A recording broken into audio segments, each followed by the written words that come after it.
बिस्मिल्लाहिर्रहमानिर्रहीम। अस्सलाम वालेकुम। कैसे हैं आप सब? उम्मीद करती हूँ आप सब बिल्कुल ठीक होंगे। आज की वीडियो क्लास 3 की न्यू ऑक्सफोर्ड मॉडर्न इंग्लिश पर है और ये है जी 3rd एडिशन। और देखिए, based on single national curriculum 2020। अब हम आज जो डिस्कस करने जा रहे हैं वो है chapter number 2, Dorothy meet the scarecrow. Dorothy की मुलाकात हुई एक स्क्वेयर क्रो से। स्केयर क्रो कहते हैं बच्चों जो अमूमन यहाँ पर ये फसलों में इस तरह से ममीज सी बनाकर खड़ी कर देते हैं ना ह्यूमन बीइंग की, ताकि क्या हो कि परिंदों से बचत हो सके फसलों की। परिंदे इनको ह्यूमन बीइंग समझते रहते हैं और जिसकी वजह से फसल ख़राब नहीं होती। तो आप लोगों ने भी बच्चों को पहले डायग्राम दिखानी है और बताना है कि ये एक स्केयर क्रो क्या चीज़ है और इसको किस लिए लगाया जाता है। अब आ जाते हैं बच्चों रीडिंग पर। पहले ज़रा थोड़ा सा हम वर्ड्स टू नो पढ़ लेते हैं। वर्ड्स टू नो के ज़रिए ये होगा कि हमें थोड़ा आइडिया हो जाएगा। गेज्ड, गेज्ड का मतलब होता है मुसलसल देखना या घूरना, ठीक है। To look at something steadily, किसी की तरफ मुसलसल देखना। थिंकिंग अबाउट इट, उसके मुतालिक सोचना। और एडमायरिंग इट, या फिर जो है ना उसको हौसला अफजाई के सेंस में उसको देखना बार बार। ग्रेटफुल, बहुत ज़्यादा शुक्रगुजार होना, थैंकफुल। राइप, मतलब कोई चीज़ खाने के लिए तैयार हो, रेडी टू ईट और pick.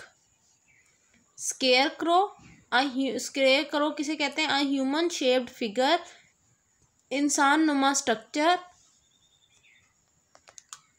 Often made by stuffing straw into clothes, तिनकों से उसको भर दिया जाता है। उसके कपड़ों के से पहले, मतलब कपड़ों के अंदर तिनके भर दिए जाते हैं।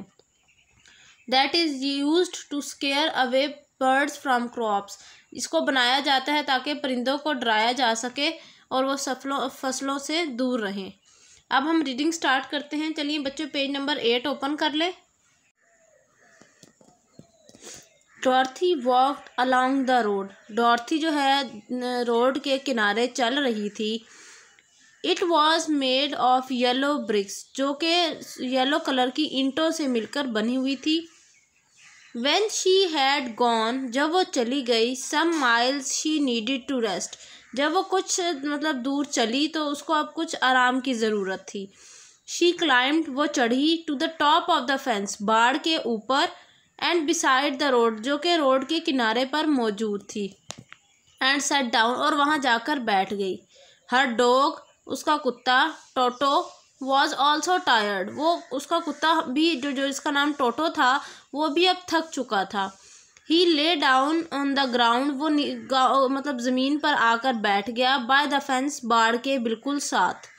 बाड़ के साथ जो रोड थी ना, ये जगह बनी हुई ग्राउंड, ज़मीन, वहाँ पर आकर टोटो बैठ गया और जो डॉर्थी थी वो बाड़ के ऊपर बैठ गई। Next page, page number 9। There was a large corn field, वहाँ पर एक बहुत बड़ी मक्की का खेत था। On the other side of the fence, fence की बाड़ की दूसरी तरफ। And in the field there was a scarecrow, और उस खेत में एक स्केयर क्रो भी मौजूद था। डॉर्थी गेज, डॉर्थी देखती रही। एट द स्केयर क्रो की तरफ। Its head was small sack stuffed with straw, उसका जो सर था वो भूसे से भरा हुआ था। It face was painted on the sacks, थैलियों के को जो है ना कलर करके उसकी शक्ल बनाई गई थी। It had an old pointed blue hat, उसके ऊपर जो है ना उसके सर पर यानी एक बहुत पुरानी सी ब्लू कलर की टोपी रखी हुई थी। ऑन इट्स हेड, उसके सर पर। ऑन इट्स बॉडी, उसके जिस्म पर। इट वोर अ ब्लू शर्ट, उसने एक ब्लू कलर की शर्ट पहनी हुई थी। ऑफ फेडेड क्लॉथ, जिसका रंग उड़ा हुआ था। Which had also been stuffed with straw, उसके जो है ना कपड़ों के अंदर भी बहुत सारा भूसा भरा हुआ था। ऑन द फीट, पाँव पर। वर सम ओल्ड बूट्स, कुछ पुराने जूते थे। The scarecrow was tied to a tall pole, उसको जो है ना स्केयर क्रो को बांधा हुआ था एक लंबे से डंडे के साथ। It was there to scare the birds, ये वहाँ मौजूद था ताकि परिंदों को डराया जा सके, and stop them from eating the ripe corn, और ताकि उनको रोका जा सके परिंदों को पक्की हुई मक्की को खाने से, क्योंकि फसल अब तकरीबन तैयार थी। Next, while Dorothy was looking at the painted face of scarecrow, जब डॉर्थी रंग किए हुए चेहरे को देख रही थी स्केयर क्रो के, she was surprised to see one of the eye slowly blink at her, उसने बहुत हैरानी से देखा कि स्केयर क्रो की जो एक आंख है वो हल्की सी उसने झपकी है। She thought she must be have imagined it, उसने सोचा शायद वो उसके तसव्वुर उसका है कि जो है ना, शायद वो ख्याल में वो सोच रही है कि शायद डॉर्थी जो है वो स्केयर क्रो की झपकती हुई आंख देख रही है। Then the scarecrow nodded its head to her in the friendly way, उसके बाद स्केयर क्रो ने क्या हुआ, अचानक से अपना सर हिलाया बहुत दोस्ताना अंदाज में। डॉर्थी क्लाइम्ड डाउन, डॉर्थी फटाफट उतर गई नीचे फ्रॉम द फेंस बाड़ पे से, and walked up to it, और उसकी तरफ गई। टोटो रैन अवे द पोल, टोटो जो है पोल के करीब गया, एंड बाग्ड, और भौंकने लगा। पोल कौन सा? वो पोल, वो डंडा जिस पर स्केयर क्रो लटका हुआ था। Good day said the square crow, अच्छा दिन है आज, स्केयर क्रो ने कहा। You did not just speak, क्या डिड यू, क्या तुम तो बोल नहीं सकते, क्या तुम बोल रहे हो? आज द गर्ल इन वंडर, लड़की ने बहुत हैरानी के साथ पूछा। Certainly answered the scarecrow, scarecrow ने जवाब दिया, हाँ मैं बोल सकता हूँ। हाउ डू यू डू, तुम कैसी हो? आई एम प्रिटी वेल, मैं बिल्कुल ठीक हूँ, थैंक यू, शुक्रिया, रिप्लाइड डॉर्थी पोलाइटली, डॉर्थी ने शाइस्तगाना अंदाज में कहा। हाउ डू यू डू, तुम कैसे हो? आई एम बोर्ड, मैं बहुत ज़्यादा बोर हो रहा हूँ, said the scarecrow, scarecrow ने कहा। It was very dull being stuck up here night and day to scare away crows, यहाँ पर मैं बहुत ज़्यादा बोर क्यों हो रहा, क्योंकि मैं पूरा टाइम तो लटका रहता हूँ, दिन हो या रात हो, इसलिए ताकि परिंदों को या कौवों को डरा सकूँ। कांट यू गेट डाउन, क्या तुम नीचे नहीं आ सकते? आस्क्ड डॉर्थी, डॉर्थी ने पूछा। नो नहीं, this pole is stuck up by my back, मेरी पीठ के साथ के अंदर जो है ना इस डंडे को घुसाया हुआ है, जिसकी वजह से मैं निकल नहीं सकता। Please help me get down, मेरी मदद करो ताकि मैं नीचे आ सकूं।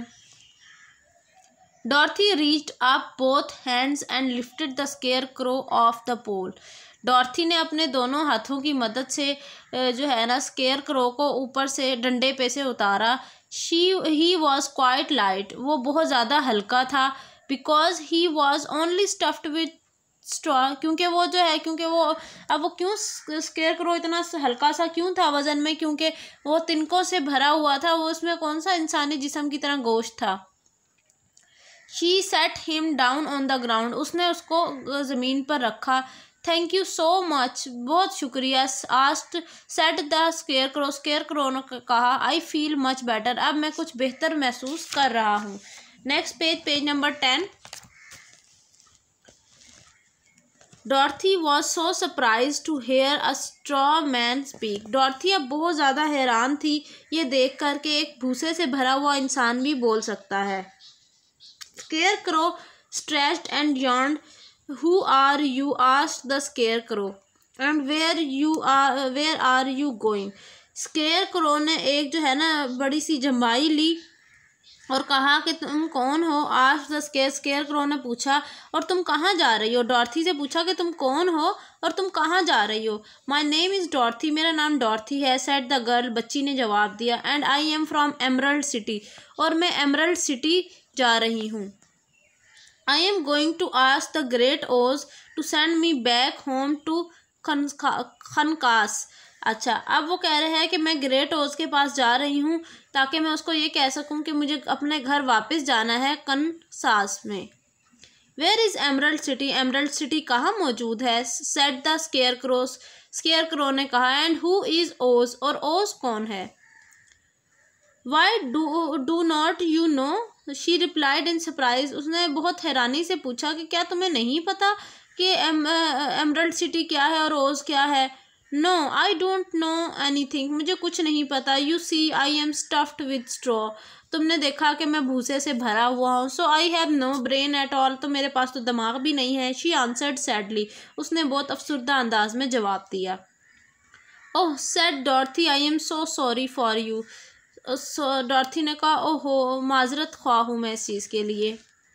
Do you think, he asked, if I am go to Emerald city with you that Oz could give me some brain. उसने कहा कि क्या ऐसा मुमकिन है कि मैं भी तुम्हारे साथ एमरल्ड सिटी चलूं ताकि वो जो ग्रेट ओज है वो मुझे दिमाग दे दे। आई डोंट नो, मुझे नहीं पता। शी रिप्लाइड, उसने जवाब दिया। Come to the emerald city with me, emerald city मेरे साथ चलो। एंड टोटो, और टोटो को भी कहा, you can ask the great Oz for a brain, तुम ग्रेट ओज से बात करना दिमाग के लिए। What if he does not give me once, अगर क्या हो अगर वो मुझे ना दे पाए दिमाग। You should try any way, तुम कोशिश तो कर सकते हो। सेड डॉर्थी, डॉर्थी ने कहा, you have nothing to lose, तुम्हारे पास तो खोने को भी कुछ नहीं है। बच्चों आज मैंने आपके साथ यहाँ तक रीडिंग शेयर किया। इंशाल्लाह नेक्स्ट वीडियो में जो रिमेनिंग पार्ट है वो आपके साथ शेयर किया जाएगा। आप सबने चैनल को सब्सक्राइब कर लेना है। कमेंट सेक्शन में अपनी राय का इजहार करना बिल्कुल नहीं भूलना। तब तक के लिए अल्लाह हाफिज़।